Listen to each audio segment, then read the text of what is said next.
Let's face it, nobody dreams of spending their golden years walking like a creaky wind-up toy or struggling to open a pickle jar. Yet frailty, the slow creep of weakness, weight loss, fatigue, and decreased mobility, is a real and rising concern for adults over 70. But what if the secret to aging with more spring and fewer springs in your joints isn't locked in a pill bottle, but marinating in your kitchen?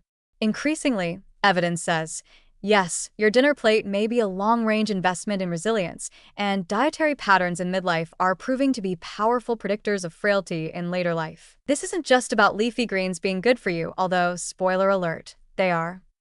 The real twist is that what you eat at 50 may shape how you stand, walk, and function at 80.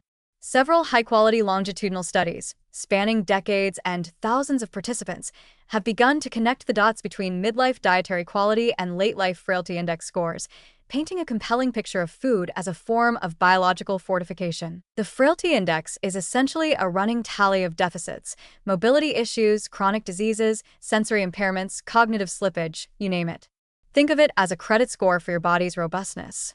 Higher diet quality in midlife, particularly adherence to dietary patterns like the Mediterranean diet, dietary approaches to stop hypertension, and the Healthy Eating Index, HEI, is associated with lower frailty scores decades later. In other words, people who eat better in their 50s are far less likely to become frail, fragile, or functionally dependent after 70. Let's break that down without putting anyone to sleep. High-quality diets tend to be rich in anti-inflammatory nutrients, antioxidants, high-quality protein, and fiber, all of which target the root causes of frailty. These diets reduce systemic inflammation, support gut health, regulate blood glucose, and, crucially, preserve muscle mass. That last one is big. Age-related muscle loss, sarcopenia, is one of the main drivers of frailty, and it's sneakier than a teenager with a credit card. You can lose 1 to 2% of muscle mass per year after age 50 unless your diet and lifestyle actively fights back. Midlife diets high in fruits, vegetables, legumes, nuts, and fish, and lower in processed foods, sugary beverages, and red meat have been shown to preserve muscle strength, gait speed, and grip power into the 8th and 9th decades of life. Meanwhile, people with diets low in protein, fiber, and micronutrients tend to experience earlier and more severe declines in physical function. It's like fueling a hybrid car with diesel. Eventually you stall out. One large European cohort study found that individuals in the highest quartile of Mediterranean diet adherence at midlife had a 50% lower risk of becoming frail over a 10-year follow-up. And the association remained significant even after adjusting for BMI, income, and baseline physical activity, suggesting diet itself is an independent shield. Another study from the Women's Health Initiative found that higher HEI scores in midlife predicted better physical performance and fewer frailty symptoms in later life, particularly among women over 75. Interestingly, protein quality and distribution matter, too. Getting enough protein at each meal, rather than just loading it all at dinner, may support better muscle synthesis and prevent that classic shrink and shuffle syndrome often seen in aging.